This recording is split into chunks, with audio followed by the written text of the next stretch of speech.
Hello and welcome to this video review for Gravity Crash.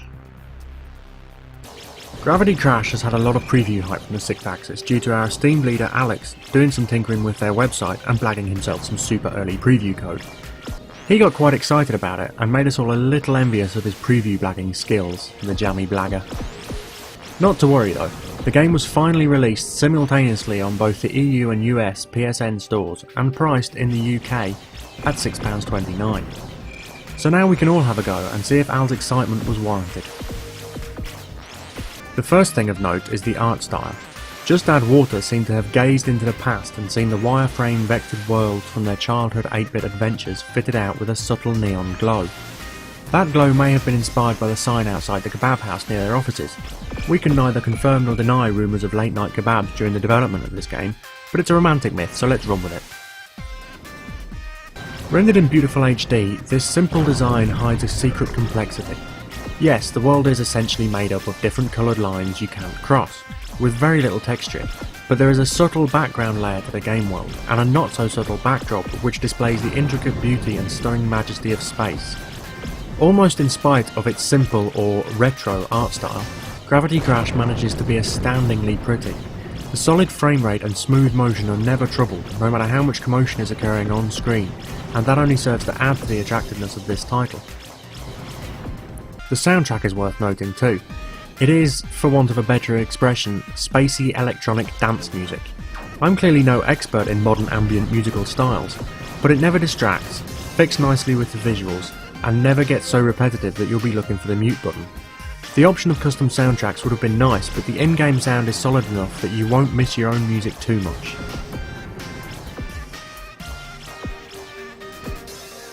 So that's the easy part of the review out of the way, and now we get to the complicated stuff. The controls.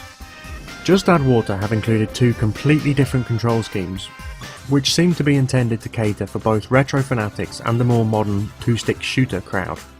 The first control scheme has you using a button for thrust and a stick for rotation. This is very similar to old games like Lula Lander and Gravitar. Basically, it requires you to out-thrust the effects of gravity and your own momentum in order to avoid crashing.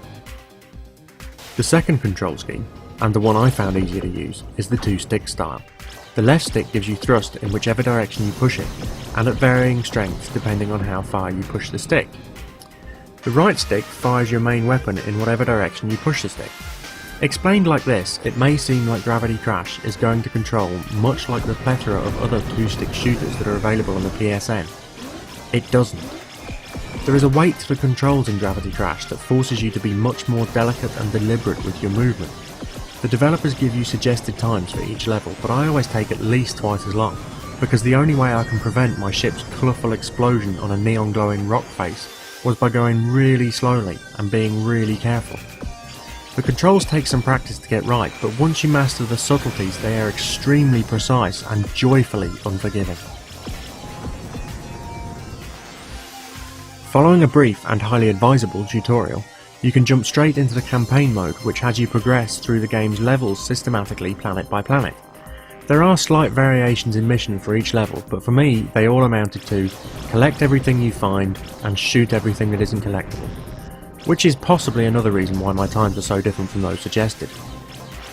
Each level is set on a planet, and each planet is one stage in a galaxy.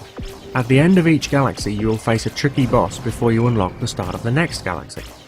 These galaxy stages are tied together with some loose storylining which casts you as a comical robot pilot of the ship, doing the bidding of a distant human master. These cutscenes struck me as a little opposed to the feel of the rest of the game, but they were a minor distraction and they do retain that independent retro feel that seems to have been such a big inspiration for the developers.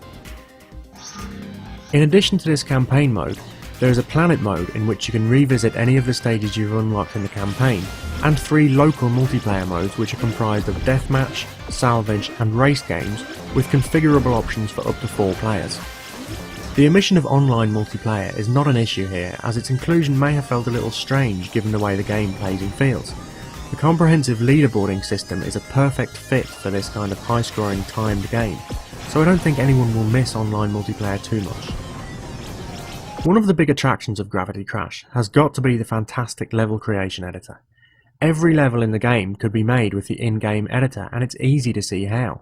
Just Add Water have provided a deep and diverse set of creation tools which work intuitively and will have you churning out levels in no time at all. It is easy to find levels created by your friends or enter a PSN ID for levels you've found advertised on the internet. There is a rating system tucked away in the pause menu too, if you have a critical mind or just want to heap praise on your PSN friends. Let's do some pros and cons. First up, the pros. It has a beautiful modern retro art styling and a well realised soundtrack. It has precise and delicate control schemes which cater for different tastes. And of course there is the comprehensive and intuitive editor mode. Now for the cons. There could have been greater variation in mission types. The controls will take a lot of practice to be functional, and the cutscenes seem slightly out of place. With Gravity Crash, you have to be aware of what you're buying. It's not a two-stick shooter, and it's not what we would think of as a traditional arcadey or casual game. Just Add Water have created a game which is extremely reminiscent of the 8-bit games from my childhood, but in doing so they have reintroduced me to a precision and difficulty of control that has been missing from more modern games. This is not a bad thing, but it is absolutely necessary that we are aware of what we're getting into. For what it is, Gravity Crash is an exceptionally well realised game in almost every way, but whether or not it finds a home amongst modern gamers will be its sternest test. I only hope that it passes that test, as it is definitely a title and a style of gameplay which deserves attention. Gravity Crash gets an 8 out of 10.